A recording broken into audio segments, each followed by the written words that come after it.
The next thing is SR flip-flop, as we had just done with D flip-flop. So we're gonna deal with SR flip-flop now.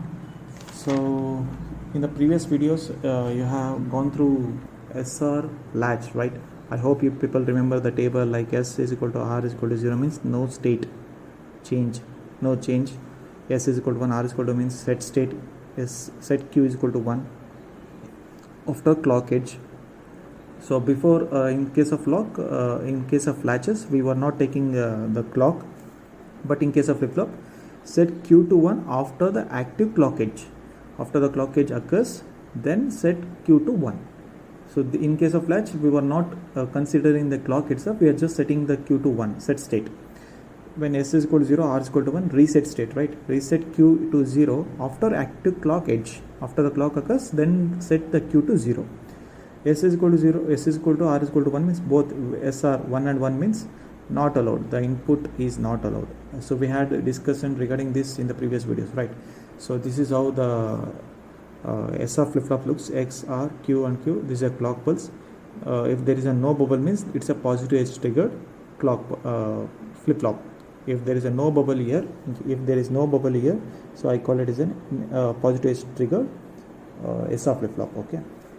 So this is a circuit diagram for SR flip-flop implementing two latches. Okay, so this first latch and second latch. So I call this as a master and this as a slave. So master always drives the slave. Okay, so master and slave.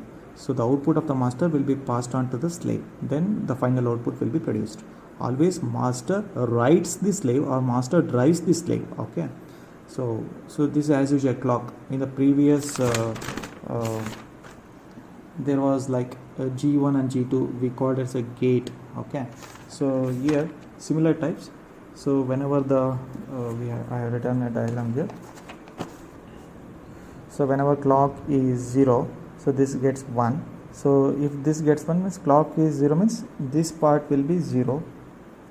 So as usual, whenever the clock is 0, this will the input to this first off and second off we call it as slave,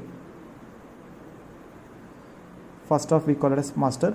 Whenever the clock is 0, so first off will be active, second off will be deactive.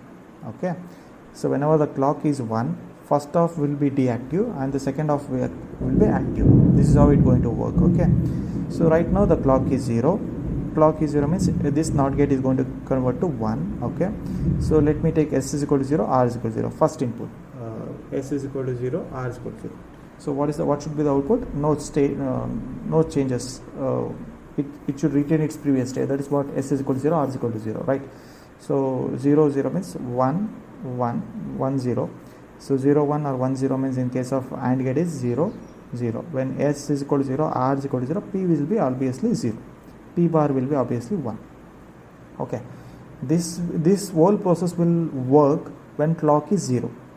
So because the master will be active, when the clock moves, when the clock is 0 now, when the clock moves from 0 to 1,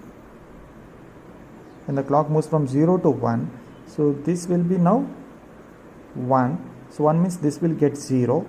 Okay, so this will get 0 means this will be 0. Okay, so this will be 0 means this will be also 0. Okay, whatever it might be. Actually when the clock moves from 0 to 1, so this will be 0 and 0, but this part of the circuit will be get inactive because clock is 1 now. This part of the circuit will get inactive. This 1 will be passed on to here. This I written here, this 1. So again this will be 1 now. Okay, because clock is 1. Clock in the previous transition it was 0, now it is 1. So 1 means it will move to 1 and 1. So previously first off output was P was 0 and P bar was 1. So 0 1 in case of AND gate is 0, 1 and 1 in case of AND gate is 1. So R is equal to 1, S is equal to 0. So R is equal to 1, S is equal to 0 means reset state, obviously it will be 0. This will be 1.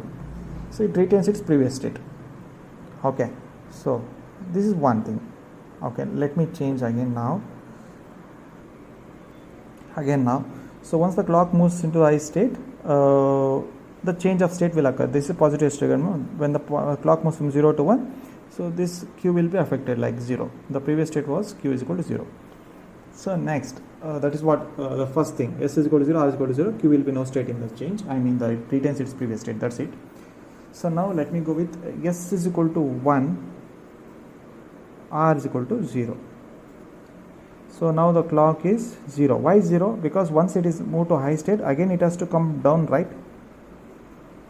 0. Now it is 0. Now it is 0 means first half of the circuit will be active, second half of the circuit will be inactive now. So now 0 means this is 1. So this will be 0. Forget about second part, okay? This 1 and 1, this is 1. So 1 and 1 is 1. So S is equal to 1. 1 and 0 is nothing but 0. R is equal to 0. Whenever S is equal to 1, R is equal to 0. That's a set state. P will be set to 1 and P bar will be set to 0. This is going to work. This complete operation is going to work when the state is 0. When the state is 0, when it moves from 0 to 1 now, this clock will move from 0 to 1. When it moves from 0 to 1, so first half of the flip-flop will be deactive, second half will be active. Now this will be 1, this will be 1, and this P is 1 here. So this P bar is 0. So 1 and 1 is 1. 0 and 1 is 0. So S is equal to 1, R is equal to 0. S is equal to 1, R is equal to 0 means nothing but the set state. So previously it was 0, now it will set to 1. So this complete operation changing the value, previous state was 0, now it is changed to 1. So completely. When first I took S R Q plus, first I took 0 0, so it becomes 0. So means retains its previous state. So next I set 1 0. So moving from 0 to 1 set state, it complete operation has to be performed. Means moving from 0 to 1, it has to go to 0 to 1 complete cycle. Like this. Again after this, next state will be, next I will give, I will set S is equal to 0, R is equal to 1. What happens when S is equal to 0, R is equal to 1? So again when the clock is high, again it will move to down, right? Down. Okay, now it will be 0. So clock is 0 now. Clock is 0 means first half of the master is active. So this is 0 means this will be 1, this will be 1, and this will be 1. 1 0 1 0 is 0. So this is 1 and 1 is 1. So R is equal to 1, S is equal to 0. R is equal to 1 means obviously this P bar will get 1 and P will going to get 0. So R is equal to 1 means it's a reset state. So P is equal to 0. So first half will be working. So again it will move from 0 to 1 now. 1. So this changes from 0 to 1. If this changes from 0 to 1, first half of the master will be inactive. So we need to concentrate on the second half. So this 0 comes here. So this 1 means this will be passed here. So this will be 1 and this will be 1. So 1 and 1 is 1. So 0 and 1 is 0. S is equal to 0, R is equal to 1. So reset state. Reset statements Q will be set to, previous it was 1, it will be moved from 1 to 0. So 1 to 0. So this will be 1, Q bar. P, if Q gets 1, Q bar will be obviously, Q gets 0 means Q bar will be obviously 1. So it's a complement, right? So next last is 1 and 1 is not allowed. This is how the master slave is going to work. Okay, this is a circuit diagram. So they have given a waveform for this one. So this clock represent whenever this clock is high, okay, master will be active. Whenever this clock is high, slave will be active. Okay, this is a clock and this is a clock bar. Okay,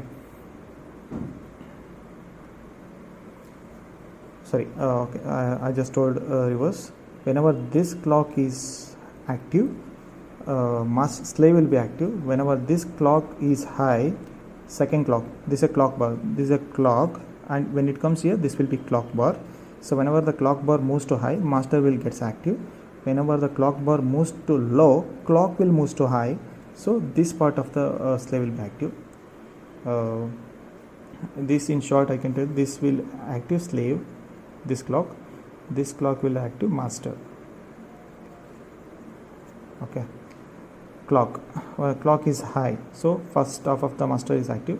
So S is 1, R is 0, S is equal to 1, R is equal to 0 means S is equal to 1, R is equal to 0 means set state.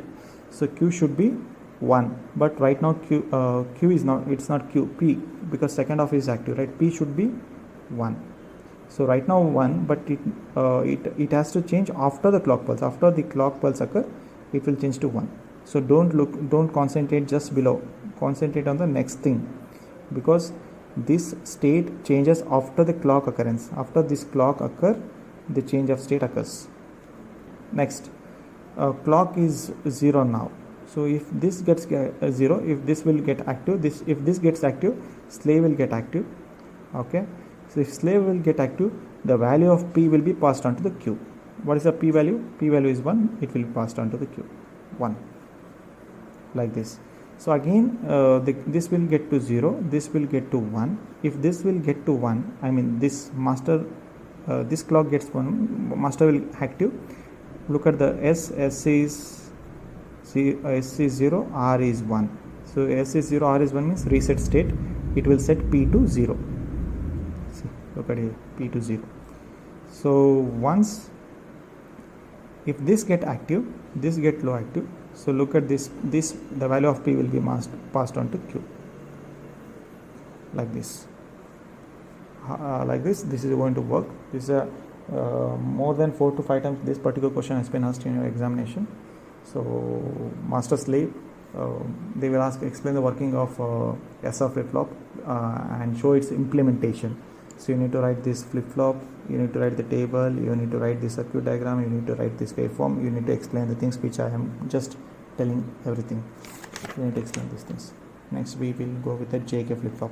So we are done with D flip-flop and SR flip-flop. Let me go with the D flip-flop. JK flip-flop now.